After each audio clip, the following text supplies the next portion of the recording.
Let me ask the first question, which is, you talked about how we love basic research, and it is an incredible privilege.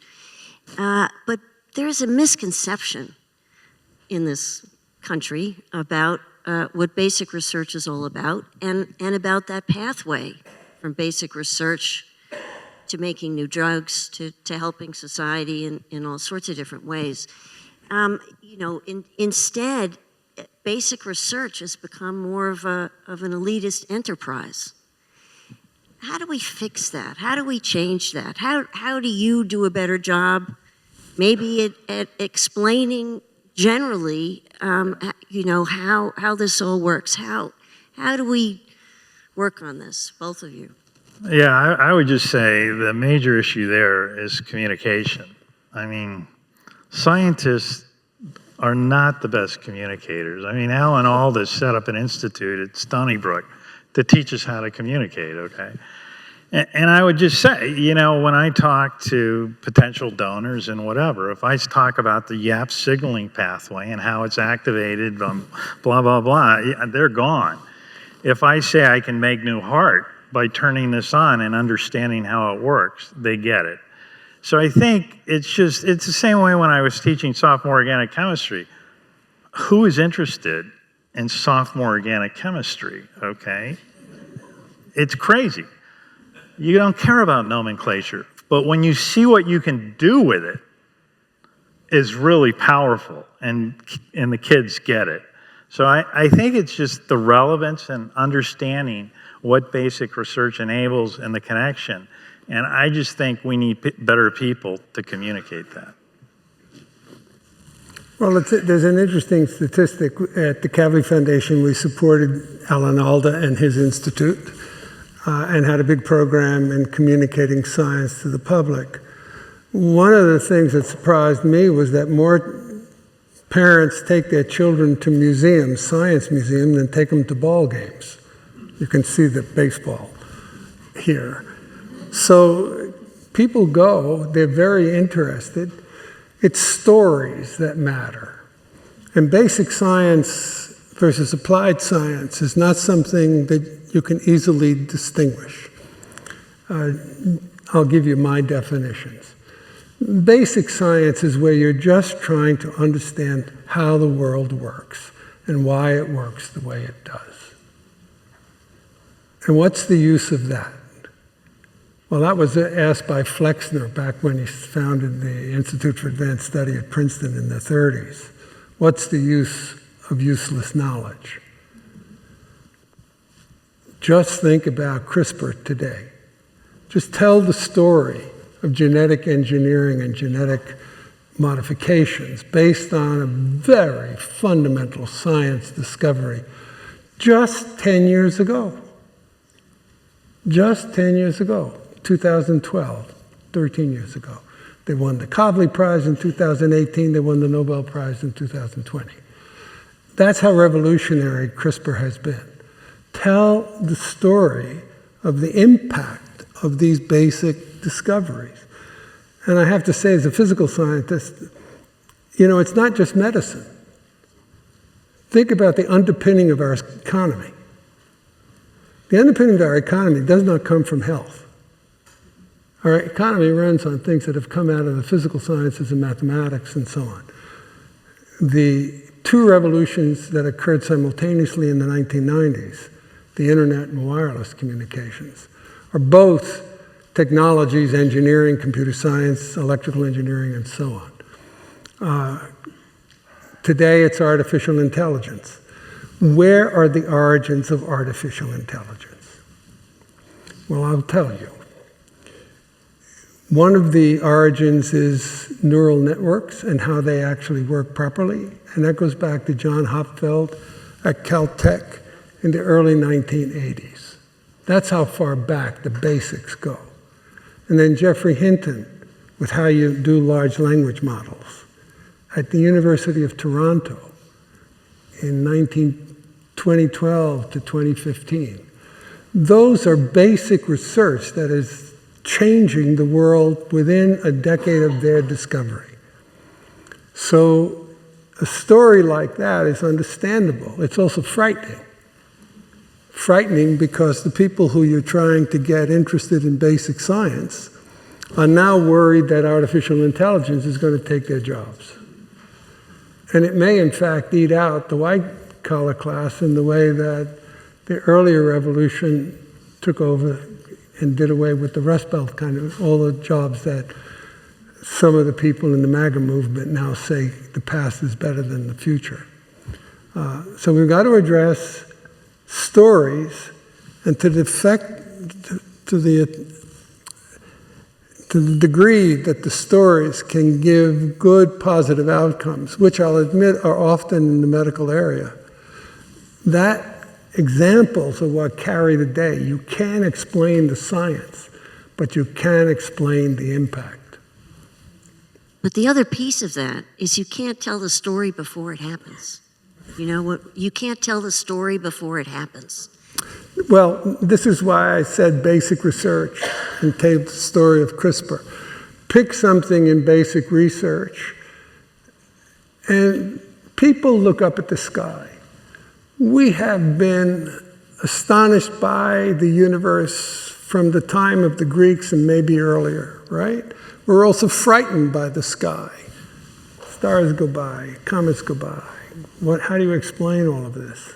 All the fantasies about Three-Eye Atlas going through our atmosphere right now is a good example of the craziness that can occur.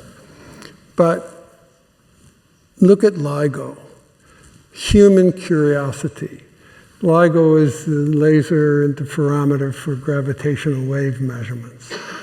Einstein predicted with no utility 100 years ago, 100th anniversary 2016, that gravity was not, in fact, Newton's law, but it was the bending of space-time.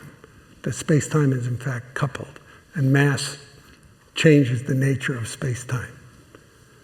It took 100 years to really confirm in a giant way some of the predictions, such as black holes. Now, I doubt anybody in this room has not heard about a black hole. And you've got to be curious about it. What is it? And yet it's useless science. But general relativity is not useless. It has great applicability. And yet we did it because we're human. And we are a curious species. And we have the capability of thinking these problems through. And so that's a little more sophisticated explanation than might be absorbable, but this audience surely absorbs it, right? But there's still, I think there's still problems in the way we communicate. So the indirect cost rate. We deal with indirect cost rates all the time, right? And people don't understand it. Congress doesn't understand it. Nobody understands it, so they use you against it. What's the fully loaded cost of doing research with somebody in our labs? It's $180,000. If you compare that to any industry in the life sciences, it's half or a third. So if we speak their language, they understand it. And as soon as you say that, people get it, okay? And the other thing is just making simple analogies, okay? Nobody invests to build the leading football team in the NFL and then stops funding it. Once you have something that's the best, nobody in their right mind stops investing in the best. And that's something I think everybody can understand, okay? Best football team, best company, best whatever. You continue to invest in it. Why are you not investing in something so important that we're the best at? Doesn't make sense. So I think we need to know our audience too, okay? And I think that's important. I'm with you. I'm happy to take questions.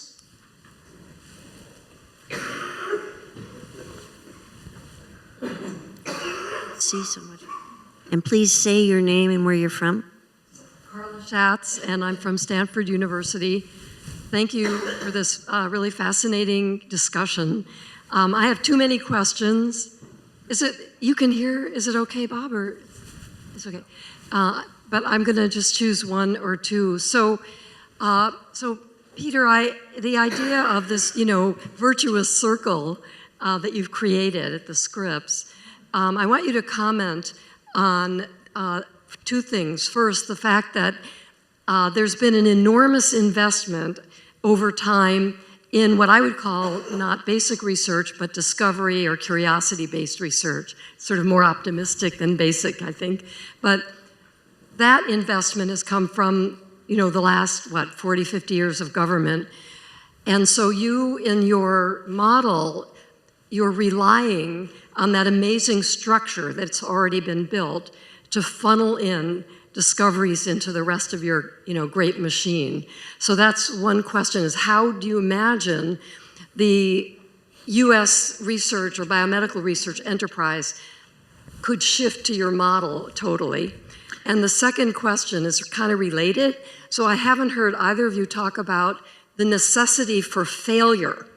So these models don't work if they're all successful, because then you really don't get the CRISPRs or the GLP-1s or whatever. So I want to hear about the notion of how you factor in failure in your models. Yeah, so I think you're right. Basic research underpins everything that's done in developing new medicines, okay?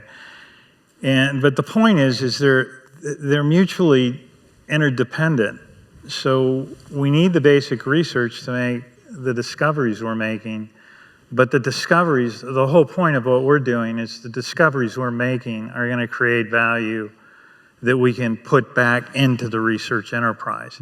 That doesn't mean that it will replace the NIH funding. We need the federal funding, but we also need more sources of funding that are diversified and that are unrestricted, that overcome some of the challenges. So the two very much depend on each other. And I think I agree with you that basic research is the fundamental core of all of this.